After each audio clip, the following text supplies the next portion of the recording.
Matapos ang naging pahayag na ito ng NBI investigator na tila pag-aabogado sa mga sangkot sa maanomalyang flood control na nabanggit ng mga dating Marines at sundalo.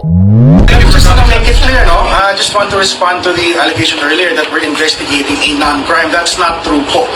As you can see in the joint affidavit of the Code 18 Marines, may allegations po of graft and corrupt practices, bribery, and other crimes. So, hindi po non-crime ito. May crime po tayo na-investigan. Ay sinupalpal siya ni Attorney Ferdinand Topacio kung saan direktang kinompronta ni Attorney Topacio itong mga NBI investigators kung ipapatawag din ba ng mga ito upang imbestigahan ang mga personalidad na nabanggit sa affidavit ng mga Marines at sundalo na di umano'y sangkot sa malawakan at kagimbal-gimbal na korupsyon kaugnay sa flood control. Ngayon, sagutin mo ko ngayon. Ipapatawag mo ba yung mga binanggit nila? O hindi? O hindi? Tell me now, para tapos tayo. So alam natin kung non-crime o crime ito. Tell me, yes or no? Patatawagin mo ba yung mga binanggit nila? You tell me now. Let me speak. So we will have this Yes or interview now. no? Yes or no? No, yes or no? This is not a court. You can't do that, sir. Huh? So hindi nyo patatawag. Hindi kasi sinabi niya Let me non-crime. finish, sir. Sinabi niya non-crime. Sinabi mo hindi non-crime. So if you're investigating a crime, ang tinuturo ng mga 18 ay maaring, hindi ko sinasabing guilty, maaring gumawa ng krimen, ipatatawag mo ba? Yan. Just tell me, dumaldal ka na ng dumaldal hanggang gusto mo. Sagutin mo lang ako o hindi. Are you about done, sir? Okay. Okay. Alright, so we will have an investigation.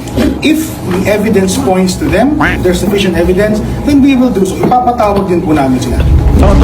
Pinangaralan naman ni dating Congressman Mike Defensor itong mga personalidad ng NBI dahil sa tila pagiging selective at bias ng mga ito sa pag-iimbestiga kung saan ang mga dating Marines at sundalo lamang ang iniimbestigahan ng nasabing ahensya sa halip na isama ang mga tiwaling personalidad na itinuro nila.